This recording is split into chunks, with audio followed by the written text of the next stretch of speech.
안녕하세요. C 언어 3주차 강의를 시작하도록 하겠습니다. 오늘은 상수, 리터럴이라고 하는 거고요. 변수, 콘스탄트, 자료형, 열거형, 타입, 데피니션, 타입 디파인 하는 거 살펴보도록 하겠습니다.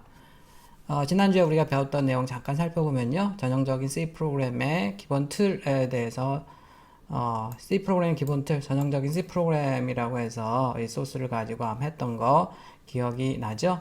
C 프로그램 기본 툴은 인티저 메인, 여기 괄호 안에 보이드는 써도 되고 안 써도 된다고 그랬습니다. 중괄호 열고 닫고 제일 마지막 줄에 return 0 이라고 쓰고 그 위에다가 이제 여러분들 소스를 작성을 하는 거라고 얘기를 했고요.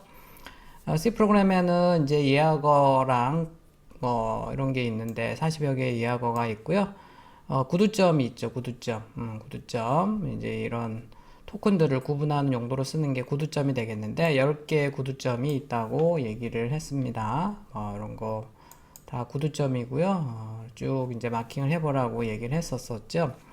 자, 그 다음에 주석은 두 가지가 있다 그랬어요. 한 줄 주석은 이렇게 슬래시 두 번 하면 되겠고, 여러 줄 주석은 자, 여기서부터 여기까지가 주석이 되겠습니다. 그리고 간단한 printf 함수의 사용법에 대해서도 한번 살펴봤었죠. 그래서 뭐 이렇게 해서 기본적으로 printf 괄호 열고 큰 따옴표 사이에다가 뭔가를 쓰는데 그냥 이런 것들은 그대로 출력이 되는 거고요. 여기 공백 같은 것도 그대로 출력이 됩니다. 근데 이제 역슬래시로 시작하는 애를 뭐라고 한다 그랬죠? 역슬래시로 시작하는 애 기억납니까? escape sequence라고 해서 아주 특별한 애들이죠. 10만큼 어느 정도 떨어뜨리고요. 역슬래시 n을 만나면 다음 줄로 내려가게 되어 있다. 이런 얘기 했었고, 그 다음에 이제 제가 과제로 이 키워드들, C 언어에서 많이 사용하는 키워드들을 정리를 해서 제출을 하라고 했는데요. 마침 이렇게 이 소스에다가 쭉 이렇게 주석 처리로 해서 정리를 한 친구가 있어서 소개를 합니다. 아주 깔끔하게 잘 했고요. 자, 그 다음에 여러분들이 이 지금 단어들을, 이 키워드들을 다 당연히 알 리가 없어요. 이렇게 뭐 안 했어도 당연히 관계 없고, 이번 학기에 이렇게 쭉 다 배우게 될 거고요. 한번 쭉 읽어보기 바랍니다. 여러분들이 했던 거랑 한번 비교를 해보기 바라고요.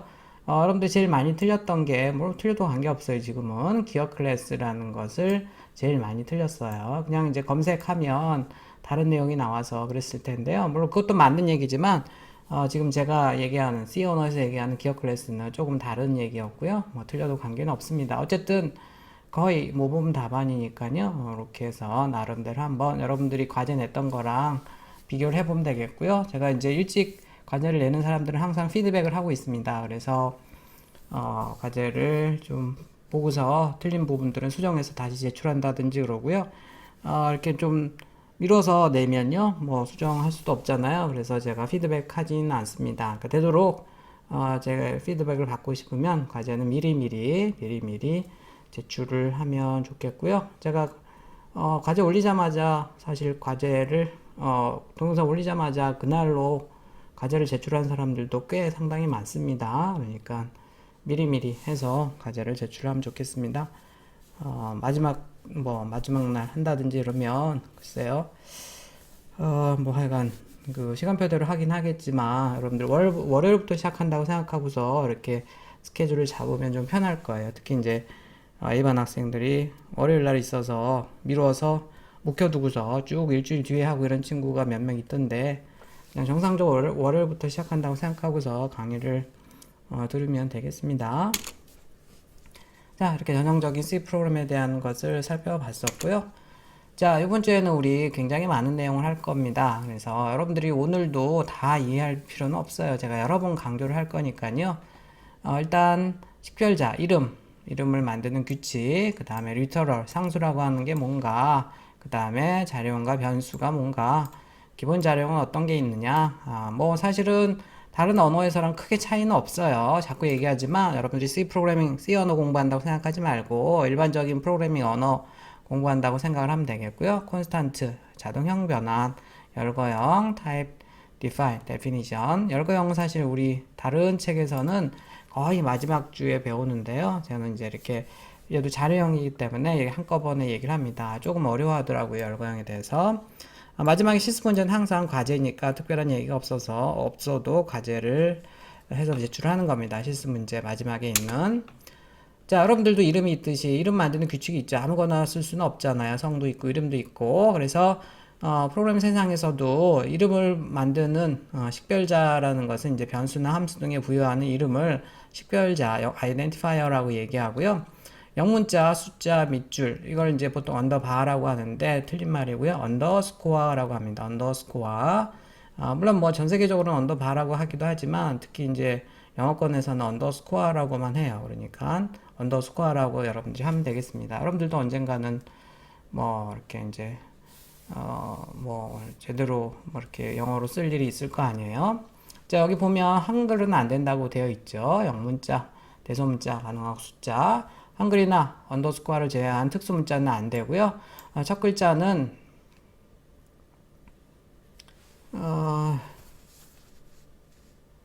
한글도 안 된다는 얘기고요. 첫 글자는 반드시 영문자나 밑줄로 언더스코어로 시작을 해야 된다는 겁니다.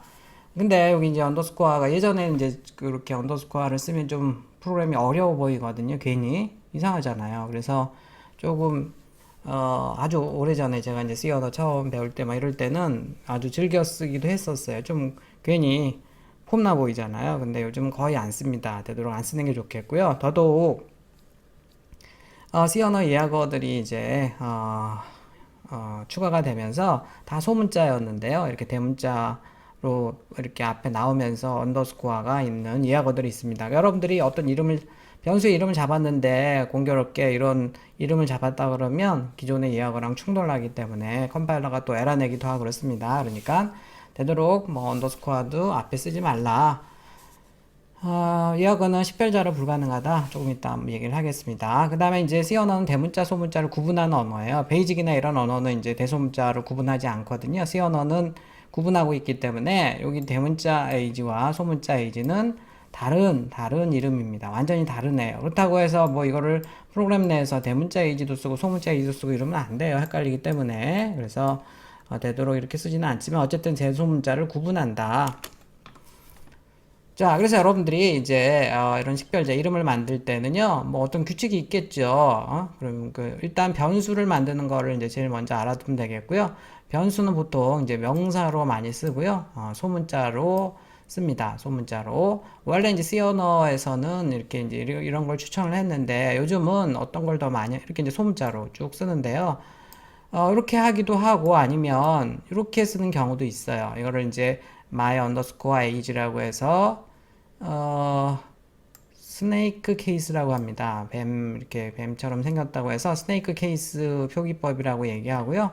아니면 쭉 이렇게 소문자로 쓰는 경우도 있고요. 그 다음에 전역 변수 같은 경우에는 전역 변수가 뭔지 나중에 나올 거예요. 글로벌의 약자로 G 언더스코어로 보통 시작하는 경우도 많이 있습니다. 자, 근데 요즘은 이제 제일 많이 쓰는 방법이 바로 이 카멜 표기법이에요. 카멜 표기법. 그래서 자바에서 특히 권장하는 방법인데 요즘 대부분의 이제 프로그래머들이 제일 많이 쓰는 방법입니다. 카멜이 낙타잖아요.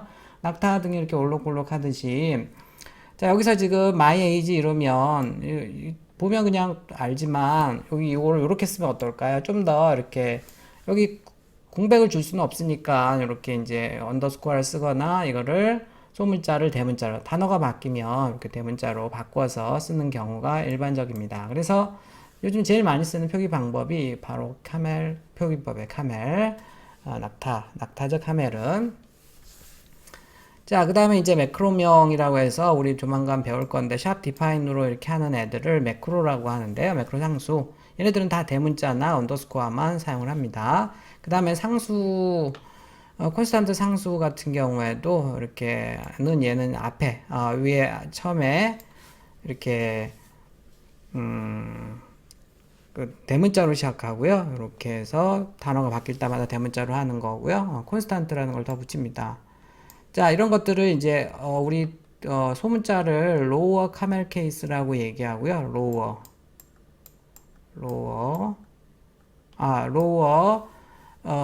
케이스라고 하고요. 대문자를 어퍼 케이스라고 하거든요. 어퍼 케이스. 로워는 아래쪽이고 어퍼는 위쪽이죠.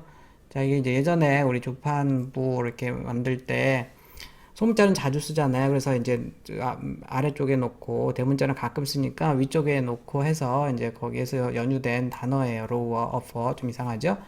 이거 로어는 소문자, 로어 케이스는 소문자, 어퍼 케이스는 대문자고요. 이렇게 대문자로 시작하는 걸 어퍼 케이스 카멜 케이스라고, 어퍼 카멜 케이스라고 얘기합니다. 구조체나 열거형 뒤에 나오지만 얘네들도 이렇게 대문자로 시작하고요. 함수명도 이렇게 대문자로 시작하라고 이제 규칙은 아닙니다. 일반적으로 이렇게 많이 하게 되어 있는데 뭐 소문자로 만들어도 전혀 관계 없어요. 근데 다만 이제 하나의 프로그램에서 통일감을 줘야 되죠. 어쩔 때는 소문자로 쓰고, 어쩔 때는, 어떤 때는 대문자로 쓰고 이러면 안 되고요. 내가 대문자로 해서 함수를 쭉 썼으면 계속 대문자로 쓰고 뭐 이러는 거죠. 그래서, 이런 거는 규칙은 아니고, 이렇게 하면 좋겠다라고 되어 있는 뭐 겁니다. 그래서 그냥 여러분들이 당분간은 이제 여기 변수만 나올 테니까 변수는 소문자로 시작하고, 뭐 이렇게 스네이크 케이스를 해도 되는데 조금 제가 보기에는 옛날 소스들은 다 이렇게 되어 있어요. C 언어로 되어 있는 것은. 근데 이제 이 언더스코어를 쓰면 글쎄 좀 올드해 보여요. 제 느낌상. 뭐 물론 안 그럴 수도 있고 아직도 다른 사람들은 이렇게 많이 하는 경우도 있어요. 근데 이제 저는 이제 그냥 이렇게 카멜 케이스 방법으로 표기를 하겠습니다. 그래서 소문자로 시작하니까 보통 변수명은 명사로 하고 소문자로 이렇게 해주면 되겠습니다. 자, 그래서 여기 이제 여기 관련된 설명들이 있는데 이런 것들을 이제 네이밍 컨벤션이라고 얘기해요. 네이밍 컨벤션. 그래서 보면 네이밍 컨벤션 있고 언어마다 쭉 조금 이제 언어 네이밍 컨벤션이 쭉 있습니다. 그래서 뭐 이렇게 소문 뭐 이렇게 이제 좀 전에 했던 것처럼 언더스코어를 가지고 세퍼레이터로 해가지고 하는 경우가 일반적이다 이러는데요. 뭐 요즘은 딱히 뭐 이렇게 그걸 따지지는 않으니까요. 일단 카멜 케이스 표기법으로 해서 하도록 하겠습니다. 자, 이거 같은 경우에는 여기에도 이제 C 코딩 스탠다드 해가지고 여러 가지 네임 해가지고 쭉 이제 하는 방법들이 있는데요. 여긴 조금 또 달라요. 여긴 조금 더 다르고 그러니까 조금 여기도 한번 참고를 해보면 되겠고 여기도 가면 조금 또 다릅니다. 여기 구글에서 나온 이제 C++ 스타일 가이드인데요. 그래서 뭐 쭉 있습니다. 파일 네임, 타입 네임, 베리어블 네임만 한번 볼까요? 베리어블 네임 보면 여기도 지금 이제 이렇게 스네이크 케이스 형식으로 해서 하라고 되어 있죠. 그래서 C 언어는 주로 이제 이렇게 전통적으로 이 스네이크 케이스 단어가 바뀌면 언더스코어를 사용하는 것을 많이 사용을 했었는데 그래서 요즘 이제 프로그래머들 보면 워낙 이제 자바나 이런 것들이 인기 있다 보니까 여기서 이제 프로그래밍 하던 습관들이 있는 사람들이 이렇게 많이 쓰기 때문에 이 카멜 표기법을 많이 사용을 합니다. 뭐 어떤 걸 써도 관계 없습니다. 자, 그렇고요. 식별자의 예로 보면 카운터 잘 됐죠? 영어로만 되어 있고 숫자는 이제 아무데나 올 수 있어요. 이렇게 뭐 중간에 올 수도 있고 뭐 근데 앞에 올 수는 없어요. 앞에 오는 건 안 된다고 얘기했었죠. 그 다음에 이제 언더스코어는 또 여기 아무데나 올 수 있어요. 앞에도 올 수 있지만 되도록 쓰는 건 아니라고 얘기했고요. 이렇게 이건 뭐 하이픈 같은 건 안 돼요. 언더스코어 하면 됩니다. 점도 안 되죠. 여기 중간에 공백이 있으면 안 돼요. 자, 예약어 44개 예약어들은 기존의 의미가 정해져 있기 때문에 이름으로 만들지 못해 한글은 안 된다고 얘기를 했었고요. 자, 이렇게 잘못된 예들이 있겠습니다.